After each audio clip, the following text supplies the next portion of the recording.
खुलुमबाय knowledge media and analysis आव नोंथांखौ बरायबाय। नोंथांमोना मोनसे भिडिअ लानानै फैदों पलिटिकल भिडिअ। सो बे भिडिअनि गेजेरजों नोंथांमोननो मोनसे बाथ्रा फोरमायनो नागिरदों। खोनानो मोनदों जों जा उफेरा इलेक्शन जानो थांबायदों गसाइगाव आरो तामुलपुराव बेवहाय लायैनो बीजेपीआ कैंडिडेट फसङा आरो ओरैबो मोनसे बाथ्रा खोनाबावदों जोङो बीपीएफआबो लायैनो कैंडिडेट फसंगोन फसङा थिग गैया। आरो बेबायदि माखासे बाथ्रा ओंखारबाय थानायावबो बीपीएफनि रावबो लिडारा फैनानै रावबो दैदेनगिरिया फैनानै रावबो जीएमआ फैनानै रावबो एमएलए फैनानै बा स्वयं हाग्रामा महिलारि बिथाङा फैनानै दाबो क्लियार होफैयाखै। माने जेबो क्लियार आन्सारानो गैया। सिं सिं राजखान्थिया माबायदि सोलिबायदों जों बुंनोथ' हाया। नाथाय दिनै आं नोंथांमोनखौ मोननैसो सोंथि सोंगोन।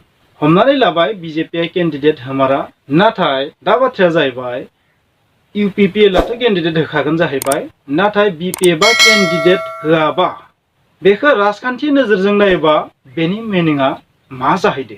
बे बर' हारिनि थाखाय बेसेबां लाबजनक जागोन नोंथांमोना बुंनांगौ। दिनै बे जेबो एनालाइसिस भिडिअ नङा, नोंथांमोना जास्ट खालामना नाय। थारैनो जुदि बीपीएफआ कैंडिडेट होमाराबा, यूपीपीएलआल' कैंडिडेट होयोबा, बीजेपीआबो जुदि कैंडिडेट होआबा, नाथाय बे हाइपोथेटिकेलसो आं बुंनाय बाथ्राया जे बेयाव बेसेबां सैथो दङ बेखौ दा जों मिथिनो हानाय जायाखै। माने जास्ट उबां जानाय भाइरेलसो बेफोर बाथ्राया जे आमुक पार्टिया कैंडिडेट होआ आमुक पार्टिया कैंडिडेट होगोन। बीजेपीआ कैंडिडेट फसङा होननाय बाथ्राया माबा मोनसे ओंथि दङ होनना जों सानजायो। जिहेतु यूपीपीएलआ एलायन्सआव दं बीजेपीजों, बे हिसाबै बिथांमोना कैंडिडेट होआ होननाया गनायथावना आरो होयिखौनो जोंबो लुबैगोन। बीजेपीआ जुदि बर'नि मोजांखौ लुबैयोबा कैंडिडेट होनाय नङा, बेखौनो जों लुबैगोन। आरो जुदि कैंडिडेट फसङोबा आं साननानै लागोन बर' हारिनि मोजांखौ लुबैया। नाथाय बीपीएफआ मा जाखो? बीपीएफआ थारैनो कैंडिडेट होमारा नामा? दिनैसिम जेबो इनफरमेशनानो गैया। कैंडिडेट होगोन होआ जेबो क्लियारेन्स गैया। सासेबो लिडारा बुङाखै। माखासे सुबुंफोरा बुंनो समदों मा बीजेपीआ जा मावो बिजोंनो थांगोन, बीजेपीजोंनो थांगोन, बीजेपीनि बादिनो थांगोन। भाइरेलसो बेफोर जेबो सैथो होननानै जों बुंजाया। सैथो नङाबो, बांसिनानो सैथो नङा, बांसिनानो ओरैनो बुंनायसो बाथ्राफोरखौ जों हमनो हायो। दिनैनि तारिखाव बीपीएफआ कैंडिडेट होनांगो होनाङा बेबायदि बुंनानै रावहाबो मोन्थाय गैया। नाथाय बेखौ जों बुंनो हायो समाजनि सुबुं हिसाबै, बर' सुबुं हिसाबै बिथांमोना नोजोर होनांगो जे बर' हारिया मायाव लाबदों। दिनैनि तारिखाव दिनैनि थासारियाव बिथांमोना हारिखौ नायनाया मोजां। यूपीपीएलआबो बीपीएफआबो हारिखौ नायनाया मोजां, बर' हारिनि थासारिखौ नायनाया मोजां।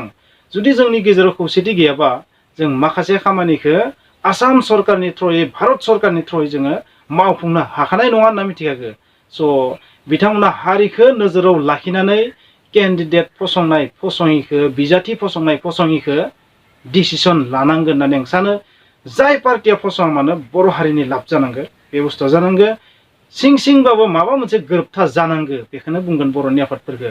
नाथाय जोंनि गेजेरावनो बायदिसिना नांलाय खमलाय गोरोबै बेखौनो जुदि अरायसम खालामबाय थायोबा, दिनैनि तारिखाव जों जुदि खौसेथि नङाबा जोङो भारत सरकारनिफ्राय, आसाम सरकारनिफ्राय संबिजिराव जाबायदि मोनथायनि बाथ्रा लिरनाय दं, जाबायदि बाथ्रा लिरनाय दं, बेखौबो जोङो आदाय खालामनानै लानो हानाय नङा।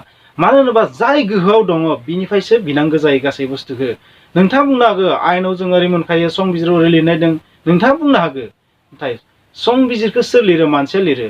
आरो बै संबिजिरनि मेन मासिखौ, मेन राजहाराखौ हमनानै थायो सरकारा। स' नामाव संबिजिराव लिरनाय दं, नाथाय बिनांगौ जायो सरकारनिफ्राय। स' जों खौसेथि नङाबा माबोरै बिनानै लानो हानो? स' जोंनि गासै बर' सुबुंफोरखौ आं मोनसेल' बाथ्रा बुंगोन, जोंनि राजखान्थि हान्जाफोरखौ मोनसेल' बाथ्रा बुंगोन, नोंथांमोना बांद्राय गाव गावनि स्वार्थखौ नायालासे, बांद्राय बिखौ जावलायनायखौ खालामालासे बर' हारिखौ नोजोराव लाखिनानै बबेबा मोनसे पार्टियानो जा, मोननैबो पार्टियानो जा, मोनथामबो पार्टियानो जा, कैंडिडेटखौ फसंनांगौ जेन जोंनि हारिया लाब जायो। मानो होनोबा आं दिनै जुदि बुङोबा आमुक पार्टिया कैंडिडेट होआबा हामगौमोन होनना बुंबा आंखौ सानना लागोन आमुक पार्टिनि सुबुं। स' आं रावबो पार्टिनि सुबुं नङाखायनो हारिखौ नोजोराव लाखिनानै कैंडिडेट फसंनांगौ, बेखौ आं बुंबाय। माबाफोर गोरोन्थि जायोब्ला नोंथांमोना निमाहा होबानो जाबाय।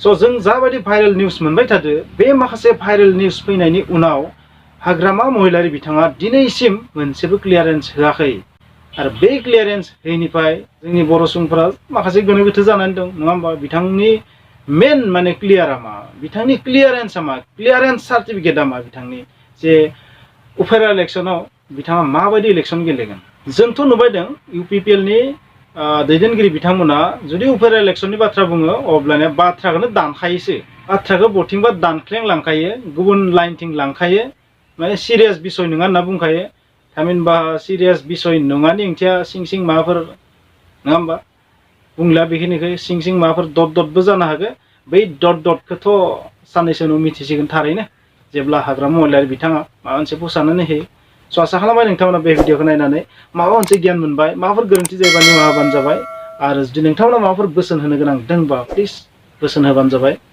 Thank you